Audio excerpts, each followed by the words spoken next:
Construct an equilateral triangle inscribed inside the circle. So let me construct a circle that has the exact same dimensions as our original circle. Looks pretty good. And now let me move this center so it sits on our original circle. So they now sit on each other, or their centers now sit on each other. So I can make it, that looks pretty good. And now let's think about something. If I were to draw this segment right over here, this of course it has the length of the radius. Now let's do another one, and that's either of their radii because they have the same length.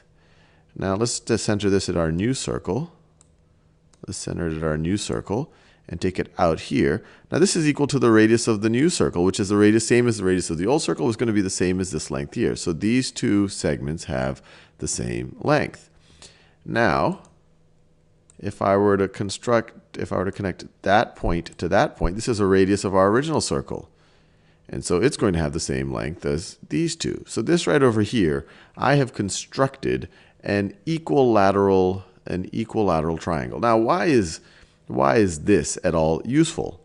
Well, we know that the angles in an equilateral triangle are 60 degrees. So we know that this angle right over here is 60 degrees. Now, why is this being 60 degrees interesting? Well, imagine if we constructed another triangle out here, just symmetrically, but kind of flipped down, just like this. Well, the same argument, this angle right over here between these two edges, this is also going to be 60 degrees.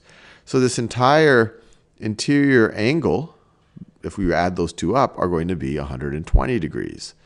Now, why is that interesting? Well, if this interior angle is 120 degrees, then that means that this arc right over here is 120 degrees, or it's a third of the way around the triangle. This right over here is a third of the way around the triangle. Since that's a third of the way around the triangle, if I were to connect these two dots,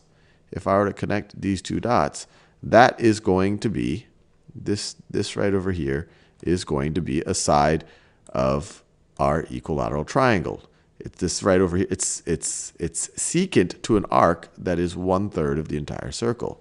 And now I can keep doing this. Let's move. I'll reuse these. Let's move our circle around. And so now I'm going to move my circle along the circumference, or along the circle.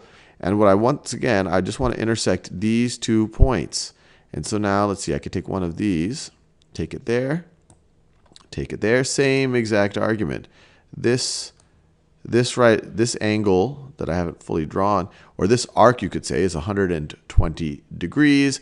So this is going to be one side of our equilateral triangle. It's secant to an arc of 120 degrees. So let's move this around again. Actually, we don't even have to move this around anymore. We could just connect those last 2 dots. So we could just connect this one. Actually, let's connect that one to that one. And just like that. And we're done. We have constructed our equilateral triangle.